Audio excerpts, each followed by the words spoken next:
আজকাল একটি চিত্র দেখা যায় দুঃখজনক, সেটি হচ্ছে রাস্তাঘাট বন্ধ করে মসজিদ মাদ্রাসার জন্য টাকা কালেকশন করা হয়, রোড কালেকশন করা হয়। এটা মানুষ কষ্ট পায়, বিরক্ত হয়, যানজট লেগে যায়।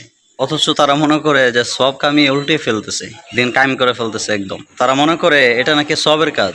এ ব্যাপারে ইসলাম কি বলে? ইসলামের দৃষ্টিতে রাস্তায় প্রতিবন্ধকতা সৃষ্টি করা এটা সুস্পষ্ট গুনাহ। আল্লাহ তাআলা বলেন, ওয়াল্লাযীনা ইউযুনাল মুমিনিনা ওয়াল মুমিনাতি বিগাইরি মাকতাসাবু ফাকাদ ইহতামালু বুহতানা ওয়া ইসমান মুবিনা। যারা মুমিন বান্দাদেরকে কষ্ট দেয় কোনো কারণ ছাড়া, তারা একটি মিথ্যা এবং এক বড় গুনাহ তারা বহন করে। এবং কি হাদিস দ্বারা প্রমাণিত রাস্তা বন্ধ করা এটা হারাম ঘোষণা করেছেন বিশ্বনবী মুহাম্মদ সাল্লাল্লাহু আলাইহি ওয়াসাল্লাম। বিশ্বনবী সাহাবীদেরকে বলেছিলেন, তোমরা রাস্তার উপর বসা থেকে বিরত থাকো। সাহাবীরা প্রশ্ন করলেন, ইয়া রাসূলুল্লাহ, আমরা তো সেখানে বসে বসে কথা বলি বা কথা বলবো। তখন বিশ্বনবী বললেন যে তোমরা রাস্তার অধিকারকে ঠিক রেখে এরপরে তোমরা কথা বলো, সৎ কাজের আদেশ দাও, মানুষকে সালাম প্রদান করো, দৃষ্টিকে সংযম রাখো। এটার দ্বারা কি প্রমাণিত হয়? এখন আপনার বিবেকে আমার প্রশ্ন, যেখানে বসাটা অন্যায়, বসাটা নিষেধ, তো সেখানে মানুষের রাস্তা বন্ধ করে দান চাওয়াটা এটা কত বড় অন্যায় হতে পারে? দান চাওয়াটা ইসলামের জন্য এটা অন্যায় না, কেউ ভুল বুঝবেন না। তবে অন্যায়ভাবে চাওয়াটা, অন্যায় পথে চাওয়াটা অন্যায়।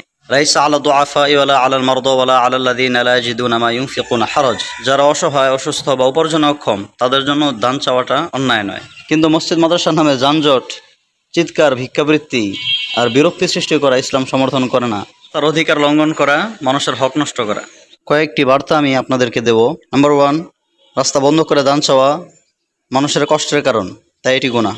নাম্বার 2, ইসলামের দান গ্রহণযোগ্য তখনই যখন তা কাউকে বিরক্ত না করে। নাম্বার 3, রাসূল সাল্লাল্লাহু আলাইহি সাল্লাম বলেছেন, তোমরা কাউকে কষ্ট দিও না।